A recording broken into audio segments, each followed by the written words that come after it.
Hello everyone and welcome back to the channel. Now today we are going to be looking at some new proposed changes to our beautiful game. Now FIFA have been looking at ways to change and make the game better. Well, so they say. Now there have been lots and lots of changes that we have seen over the past few years. We've seen VAR come in, we've seen referee technology introduced, which, did bring some mixed reactions from a number of fans. Now we're going to have a look at some of the new rules that have been drafted by FIFA. But before we get into today's video, if you haven't already, don't forget to like and subscribe to the channel for more Newcastle United news. So let's have a look at some of those proposed changes. Now, the first one is dividing the match into 30-minute halves. Well, as a match is 90 minutes, 45 minutes each half, along with some extra time and injury time, the new rule is that each half will be half an hour.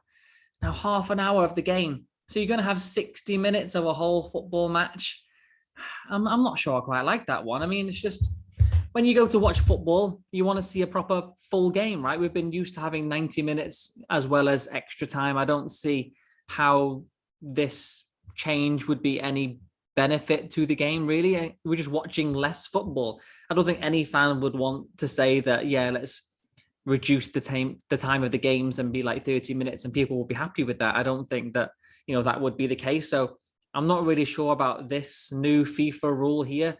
I mean, I know that some people have said that, in the past that even a 45-minute half, the ball is only in play for maybe 30, 35, close to 40 minutes. But, for me, that's just part of the game, isn't it? We have throw-ins, you have, injuries or, the odd time wasting of some teams. And I guess that's kind of what they're trying to do, is to combat some time wasting. So they're reducing the time that the match plays. So you're trying to just get on with it. But I don't think that's the right way of sort of doing it for the game. I don't think that's really going to help, just having 30 minutes each half. So yeah, for me, I'm really not keen on this kind of new rule. I think it's not one that fans will want to see. Who wants to go and watch an hour of a football game when you've had 90 minutes or 120 minutes in the past? I just don't think that, in the future, are we going to go down to 60 minutes?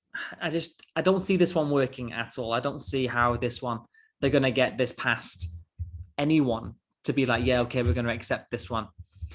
So that's rule number one. Now, the second one is endless substitutions. Now, for me, since the pandemic, a new rule was introduced to allow teams to bring on 5 substitutes instead of the usual 3 in a match. However, the new rule would now allow teams to make endless substitutions. It could be that all the players on the bench end up just getting on, so you could have a whole brand new team, really. For me, I think that's quite an interesting one, isn't it, really? Especially from a coaching perspective.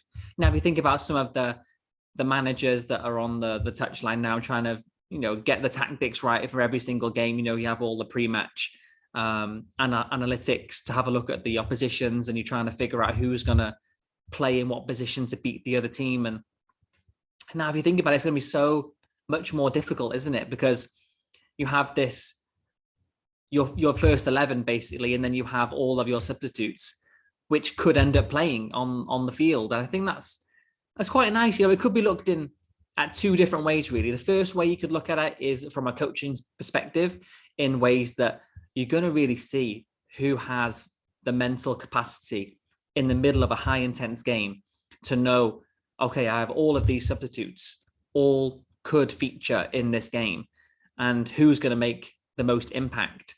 And, you could end up changing nearly the whole team who's on the pitch, really, couldn't you?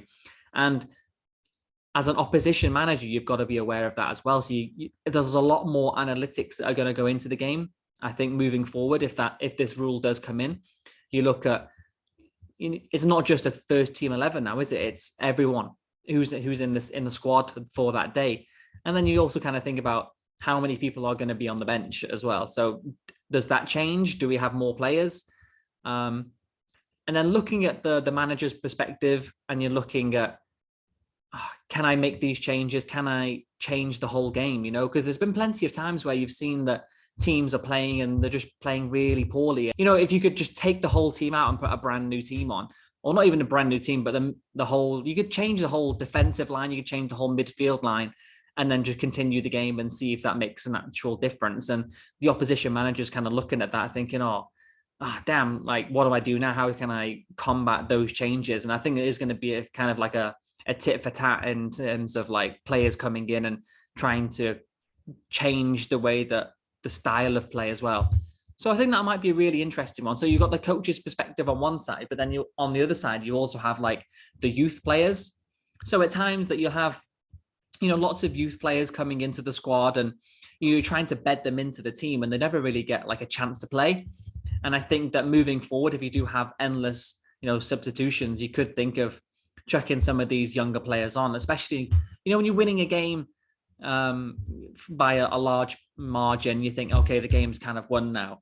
And they say it's like the 70th minute and you've made all your substitutions and you've got all these young players sat on the bench and they can't come onto the pitch anymore. So it's kind of a waste, like if you could take some of those players off and put those youth team players in, it gives them perfect amount of experience and bed them into top flight football, whether this is in the Championship or even in the Premier League.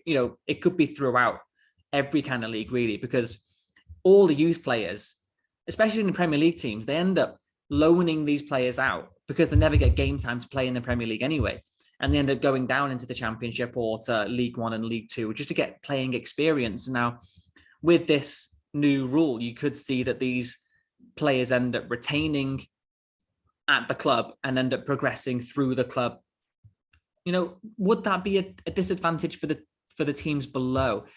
So, for example, in the Championship and, from other teams in a different leagues. So, they do have these high quality youth players in the Premier League, and they do end up going down to lower leagues to get some playing experience. And they do make a difference to some of these squads. So you got to kind of look at it in a multitude of different ways. So for me, I do like this one, endless substitutions. I think they're getting a lots of players new opportunities to play would be a good thing, and also looking at how other managers are able to adapt their playing styles for when all these substitutions end up coming onto the pitch. I think it's going to be a really interesting one.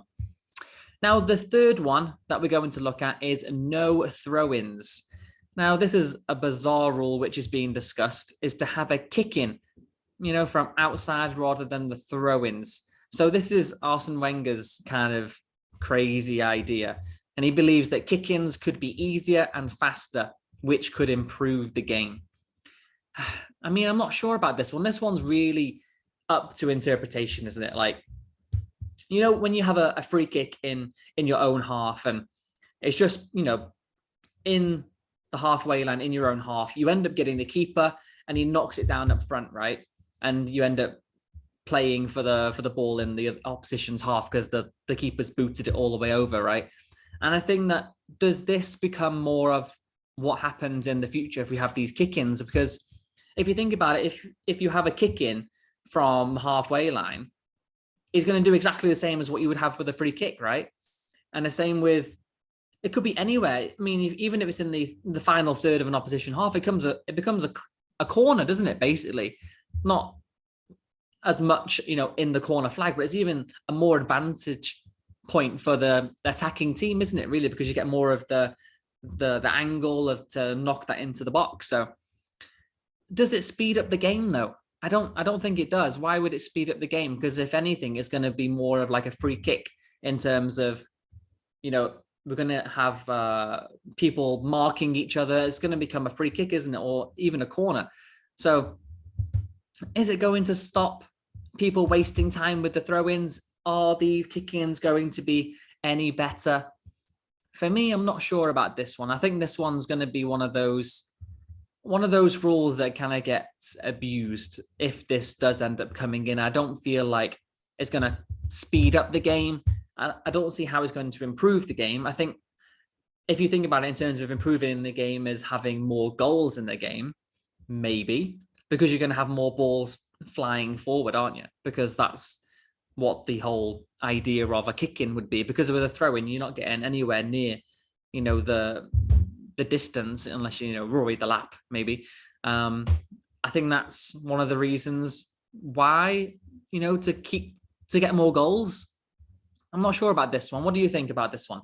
I'm not sure about kick-ins. I don't think I like this one. Now, the last one that I've heard about, now this is the one that I really, really don't like. Now, this one is the 5-minute suspension. So the other rule which could be implemented is that when a player receives a yellow card in the game, they could sit out for the match for 5 minutes. Now, for me, this one is kind of in rugby territory, isn't it? And it kind of looks like we're taking some rules from different games and we're trying to implement them. I think in hockey, they also have some kind of timeout. So, I mean, I don't see why this is... It's kind of like a double punishment as well, isn't it? Because you end up getting a yellow card, you go for 5 minutes. Does it make a difference, though? I mean, if you're the attacking team, yes, it makes a difference because the other teams are obviously a man down for 5 minutes. And, in some games, you can see yellow cards every couple of seconds, every couple of minutes. It depends on the referee that you have, isn't it? Like, there are some games where you have like 10 yellow cards or 15 yellow cards. I mean, can you imagine 15 players off the pitch for 5 minutes? I know not consecutively, but for the whole game. Throughout the whole game, you have 15 yellow cards and players off. It's a lot of time to be not playing football, isn't it, really? I think that... It obviously gives an advantage to the attacking team, but especially when you have some of these harsh yellow cards where the referee just ends up giving you a yellow card for a little tap or a little niggle. And for me, this one is very much up to the referees, how he's playing in the match. We don't have consistency in the Premier League. The referees kind of just do what they want. It's like 1 week it's this rule, 1 week it's not this rule, and it's none of the referees have consistency in the Premier League, and it's kind of been proven that, hasn't it, really? Because none of the Premier League referees are going to the World Cup. So, make of that what you will. So for me, 5-minute suspensions, I really don't like it. I don't think that this is going to be pushed forward. I don't think this rule is ever going to go forward. So I'm not sure about that. What do you think? So I've had a look at 4 different potential rules that FIFA are trying to draft into our game. So I'll just quickly break those down for you. The first one was the 30-minute halves. The second one was the endless substitutions. The third one was the no kick-ins. We're going to have kick-ins. And the fourth one was the 5-minute suspension. Now, let me know down in the comments, what do you think about those new rules that FIFA are proposing? What do you think? Do you think it's going to change our beautiful game? Will they get implemented? I'm not sure. We'll just have to wait and see, I guess. But that's it for today's video. I hope you enjoyed it, and I'll see you all again in the next one.